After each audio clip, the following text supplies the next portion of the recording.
ये उस समय की बात है जब महर्षि दुर्वासा धरती पर भ्रमण कर रहे थे। घूमते घूमते उनकी नजर एक विद्याधरी पर पड़ी जिसके हाथों में संतानक पुष्पों की एक दिव्य माला थी। उस माला की खुशबू इतनी अद्भुत थी कि पूरा जंगल और वहाँ के जीव जंतु तक उससे महक उठे थे। महर्षि ने जब वो सुंदर माला देखी तो उन्होंने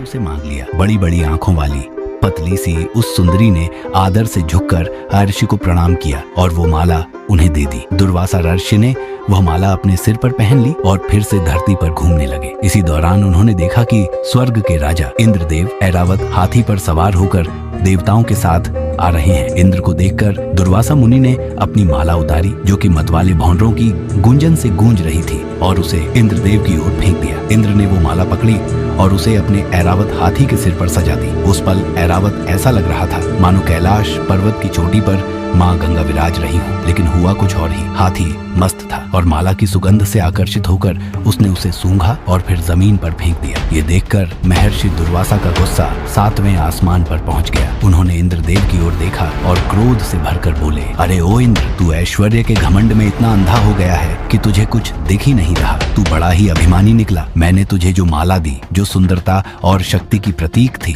तूने उसका जरा भी आदर नहीं किया। न तूने कोई प्रणाम किया, न धन्यवाद कहा और ना ही प्रेम से मुस्कुराकर उसे अपने सिर पर सजाया। अरे मूर्ख, तुझे क्या लगता है ये माला तुझे ऐसे ही मिल गई? ये साधारण चीज नहीं थी, मेरी दी हुई थी। उसका तो कोई मोल ही नहीं था और तूने उसे जमीन पर फेंकवा दिया। इसलिए सुन ले, अब तेरा तीनों लोगों का वैभव खत्म हो जाएगा। तू मुझे आम ब्राह्मण समझ बैठा है, इसलिए तूने मेरा अपमान कर डाला। लेकिन अब भुगत, क्योंकि जिस माला को तूने तिरस्कार से फेंक दिया उसी के साथ तेरी तीनों लोगों की समृद्धि भी मिटी गई। ओ देवराज, तूने उस दुर्वासा का अपमान किया है जिससे पूरी सृष्टि डरती है, जब उसकी जटा अग्नि की तरह लहराती है और भौहें टेढ़ी हो जाती हैं। अब तू भुगत। जब दुर्वासा मुनि का क्रोध अपने चरम पर पहुंचा तब इंद्र को होश आया। वो तुरंत ऐरावत से उतरकर मुनिवर के चरणों में गिर गया और विनती करने लगा, महाराज मुझे क्षमा करें, मुझसे भूल हो गई। दुर्वासा मुनि कुछ नरम हुए लेकिन बोले, इंद्र तुम ये समझ लो, मैं कोई सौम्य सरल मुनि नहीं हूँ। मेरे अंदर क्षमा नहीं, बस आग है। गौतम, वशिष्ठ जैसे महर्षियों ने तुझे सिर चढ़ा रखा है, इसीलिए तुम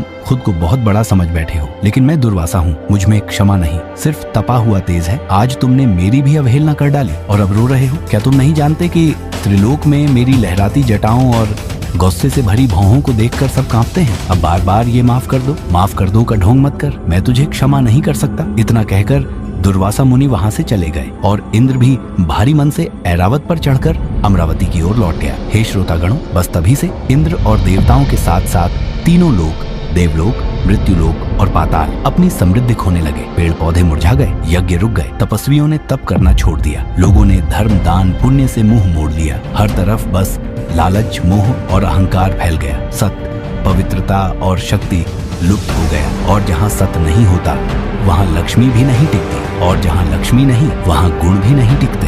दुनिया तुच्छ वस्तुओं के पीछे भागती रही लेकिन आत्मा सूनी हो गई। जब किसी पुरुष के अंदर से गुण चले जाते हैं तो उसके अंदर का बल, शौर्य और आत्मविश्वास भी लुप्त हो जाता है। वो फिर कमजोर हो जाता है, इतना कि सब उसे अपमानित करने लगते हैं। और जब कोई प्रतिष्ठित व्यक्ति बार बार अपमानित होता है तो उसकी बुद्धि भी भ्रमित हो जाती है। इसी तरह जब त्रिलोक, स्वर्ग, धरती और पाताल श्रीहीन और सत्व विहीन हो गए तो दैत्य और असुरों ने हमला बोल दिया। उन्होंने देखा कि अब देवताओं में ना तो शक्ति रही है और न ही तेज। और फिर क्या था, भले ही देवता निर्बल थे लेकिन लोभ में अंधे दैत्यों ने उनसे एक भीषण युद्ध छेड़ दिया। युद्ध हुआ लेकिन शक्तिहीन देवता आखिर कब तक टिकते? अंत में देवताओं को हार माननी पड़ी। अब कोई रास्ता न देख इंद्र और सारे देवता पितामह ब्रह्मा जी की शरण में पहुंच गए। सब देवताओं ने मिलकर ब्रह्मा जी को पूरा वृत्तांत सुनाया। स्वर्ग का पतन, यज्ञों का रुकना, लोगों का धर्म से दूर होना और अंत में अपनी हार। ब्रह्मा जी बोले, हे देवगणों, तुम्हारा संकट बहुत बड़ा है। अब एक ही उपाय है, जाओ भगवान विष्णु की शरण में जाओ, वही परावरेश्वर हैं। उन्हीं से सृष्टि की उत्पत्ति होती है, वही पालन करते हैं और वही संहार भी। वे सब में व्याप्त हैं, अजन्मा है, अनंत है, अजेय हैं। वे कारण भी हैं और कारणों के भी परे हैं। वो तुम्हारी रक्षा जरूर करेंगे। ब्रह्मा जी ने इतना कहा और खुद भी देवताओं के साथ क्षीर सागर के उत्तर तट की ओर चल दिए। वहां पहुंचकर ब्रह्मा जी ने देवताओं के साथ मिलकर भगवान नारायण की स्तुति शुरू की। हे प्रभु, आप सबसे सूक्ष्म हैं, सबसे भारी हैं, आप ही पृथ्वी का आधार हैं, आप सर्वेश्वर हैं, अव्यय हैं, आप ही अनंत हैं, अजन्मा हैं। सारा ब्रह्मांड आप में स्थित है, आपसे उत्पन्न हुआ है और आप ही सब में विद्यमान हैं। आप परमात्मा हैं, जिसमें कोई गुण, कोई बंधन नहीं, शुद्ध से भी परम शुद्ध। आप पर ही मुनिजन ध्यान करते हैं मोक्ष की आशा में। हे विष्णु, आप काल के प्रभाव से परे हैं, न कला, न काष्ठा, न मुहूर्त आप पर कुछ भी असर नहीं डाल सकता। हे नारायण, हम पर प्रसन्न हो जाइए। देवताओं की इस हृदय स्पर्शी स्तुति से प्रसन्न होकर भगवान विष्णु प्रकट हुए। शंख, चक्र और गदा से सुशोभित,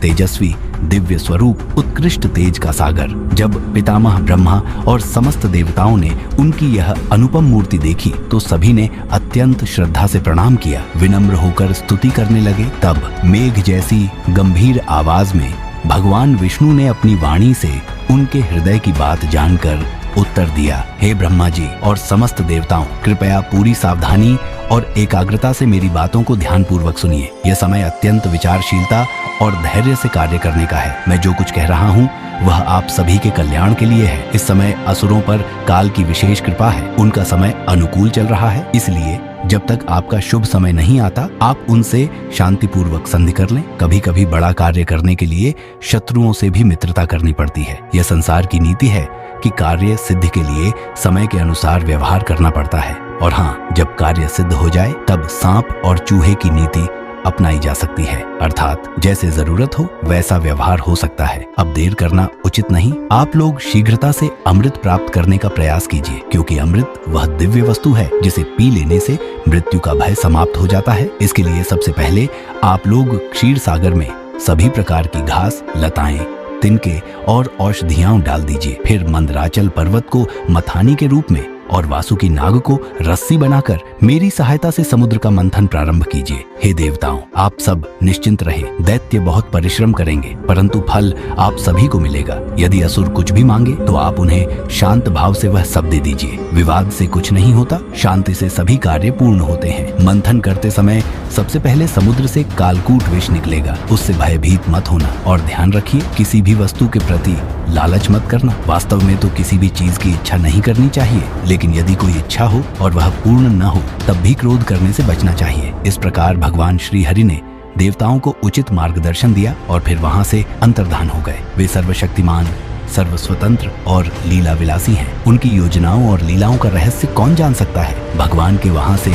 अंतर्धान होते ही ब्रह्मा जी और अन्य देवता एकमत होकर दैत्यराज बलि के पास पहुंचे। जब असुरों के सेनापतियों ने देखा कि देवता बिना अस्त्र शस्त्र के शांत भाव से आ रहे हैं तो उनके हृदय में शंका और क्रोध उत्पन्न हुआ। कुछ सेनापति तो उन्हें बंदी बनाने की बात करने लगे, किंतु दैत्यराज बलि अत्यंत विवेकी और नीति निपुण थे। वे अवसर की पहचान करने वाले और शांति के महत्व को समझने वाले थे। उन्होंने तत्काल अपने सेनापतियों को ऐसा करने से रोक दिया। इसके पश्चात समस्त देवता राजा बलि के समक्ष पहुंचे। बलि महाराज ने तीनों लोकों को विजय कर लिया था और वे अत्यंत वैभव से युक्त सिंहासन पर विराजमान थे। चारों ओर असुर सेनापति उनकी सेवा में उपस्थित थे। इंद्र जी ने बड़े आदर और सौम्यता से अपनी बात राजा बलि के समक्ष रखी। उन्होंने वही बातें कही जो स्वयं भगवान श्री हरि ने उन्हें समझाई थी। धैर्य, संधि और लाभ की नीति। दैत्यराज बलि को इंद्र की बातें बहुत ही सारगर्भित और युक्त लगी। उन्होंने तुरंत उनकी बातों को स्वीकार कर लिया। वहां उपस्थित असुरों के प्रमुख शंबर, अरिष्टनेमी और त्रिपुरवासी अन्य असुरों को भी यह प्रस्ताव बहुत भाया। सभी को ध्यात था कि एकता में ही सामर्थ्य है। इस प्रकार देवताओं और असुरों के बीच संधि हुई।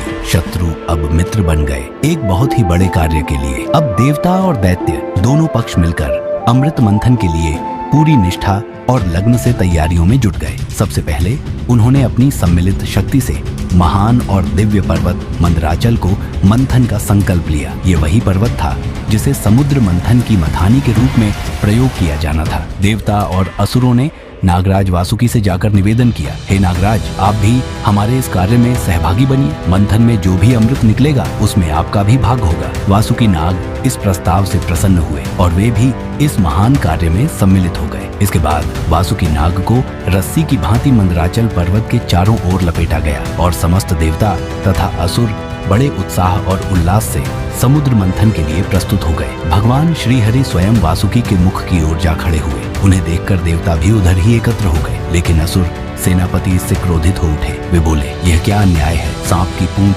अशुभ मानी जाती है। हम वेद शास्त्र के ज्ञाता हैं, उच्च वंश के हैं, वीरता के प्रतिमान हैं, हम किसी से कम नहीं हैं। फिर हमें क्यों पूंछ पकड़ने को कहा जा रहा है? और फिर वे असुरों ने वहां से हटकर मौन साध लिया। भगवान श्री हरि मुस्कुराए। उनकी मुस्कान में प्रेम भी था और लीला का संकेत भी। उन्होंने बिना कोई वाद विवाद किए वासुकी का मुख छोड़ दिया और देवताओं के साथ मिलकर पूंछ पकड़ ली। अब दोनों पक्ष अपने अपने स्थान पर आ डटे, देवता पूंछ की ओर और असुर मुख की ओर, और मंथन आरंभ हो गया। परंतु यह कार्य इतना सहज नहीं था। मंदराचल पर्वत समुद्र में डूबने लगा। नीचे कोई आधार न था और ऊपर से उसका भार इतना था कि देवता और असुरों की सारी शक्ति क्षीण होती चली गई। वे सब सोचने लगे, अब क्या करें? हम तो हार ही गए, यह तो विनाश हो जाएगा। उस समय भगवान श्री हरि ने एक और लीला रची। उन्होंने देखा कि यह विघ्न किसी और का नहीं, स्वयं विघ्नराज का है, अतः इसका समाधान भी उन्हें ही करना है। उन्होंने तुरंत कच्छप का रूप धारण किया, एक विशाल कछुए के रूप में समुद्र में प्रवेश किया और मंदराचल को अपनी पीठ पर उठा लिया। श्रोतागण,